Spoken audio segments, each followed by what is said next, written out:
Fascist Awami League সরকার এই 15 বছরে তার দুঃশাসনের মধ্য দিয়ে এই কাজটা করে গেছে, বাংলাদেশের সমস্ত প্রতিষ্ঠানগুলোকে ধ্বংস করে দিয়ে গেছে। এই প্রতিষ্ঠানগুলোকে আবার নতুন করে গড়ে তোলা, দেশকে গড়ে তোলা, এই চিন্তাই আমাদের নেতা জনাব তারেক রহমানকে আলোড়িত করেছে। এবং তিনি দীর্ঘদিন ধরে আমাদের যারা বিশেষজ্ঞ আছেন, এমনকি যারা মাঠ পর্যায়ে কর্মরত আছেন, কাজ করছেন বিভিন্ন ক্ষেত্রে, তাদের সঙ্গে বিভিন্ন আলাপ আলোচনার মধ্য দিয়ে তিনি কতগুলো পরিকল্পনা জাতির সামনে তুলে ধরছেন। এবং এই গুরু দায়িত্বটা, এই পরিকল্পনার এই কথাগুলো, এই কর্মসূচিগুলো জনগণের কাছে পৌঁছে দেওয়ার যে একটা বিশাল দায়িত্ব, এই দায়িত্বটা তিনি প্রথমেই ছাত্রদলকে দিচ্ছেন এবং এর পরে পর্যায়ক্রমে অন্যান্য অঙ্গ সংগঠন এবং বিএনপিকে দেওয়া।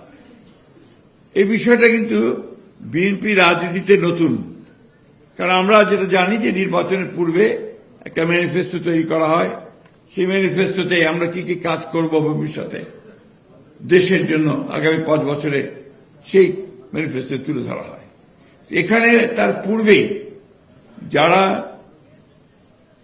এই রাজনীতি করবেন, যারা জনগণের কাছে যাবেন, যারা দেশকে গড়ে তুলবার কাজ শুরু করবেন, তাদেরকে তিনি দীক্ষিত করে তুলবার কাজটি শুরু করেছেন। এটা নিঃসন্দেহে একটি অনন্য একটি প্রচেষ্টা, যেটা আমি মনে করি যে বাংলাদেশের রাজনীতিতে এটা একেবারে একটা প্রথম একটি কাজ, যে কাজটি হতে যাচ্ছে। আমরা ভারাক্রান্ত আছি।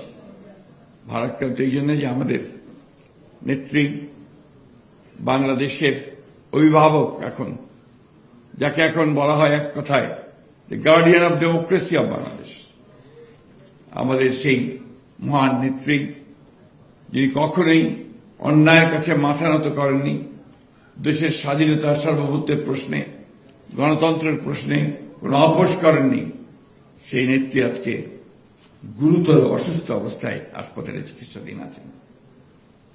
তার চিকিৎসার জন্য সব রকম ব্যবস্থা নেওয়া হচ্ছে।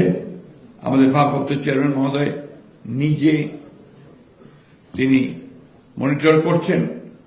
জাতীয় এবং আন্তর্জাতিক পর্যায়ের অত্যন্ত বিশেষজ্ঞ পর্যায়ের চিকিৎসকেরা তার চিকিৎসা করছেন।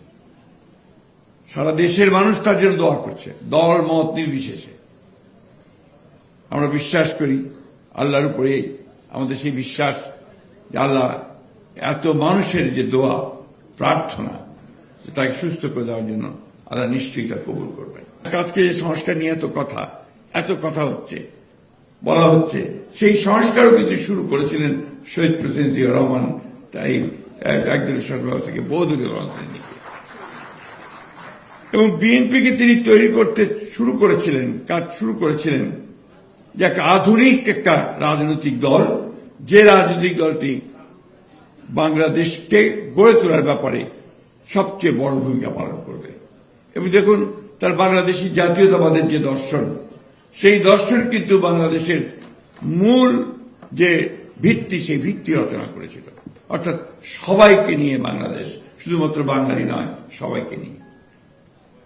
এরপরে গণতন্ত্রকে ফিরিয়ে দেওয়া, ভোটাধিকার ফিরিয়ে দেওয়া, মানুষের বাক স্বাধীনতাকে নিশ্চিত করা, মিডিয়ার স্বাধীনতা নিশ্চিত করা, বিচার বিভাগের স্বাধীনতা নিশ্চিত করা, এসব কাজগুলো কিন্তু জিয়া রহমান শুরু করেছিলেন।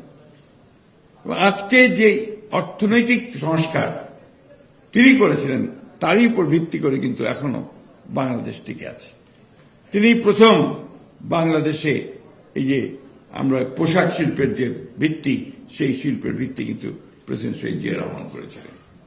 আজকে যে শ্রমিকরা বাইরে যায়, আমাদের শ্রমিক ভাইরা বাইরে গিয়ে রেমিটেন্স আনছে, আজকে প্রচুর রেমিটেন্স আসছে, এরও মূল কাজটা শুরু করেছিলেন শহীদ প্রেসিডেন্ট জিয়া রহমান সাহেব।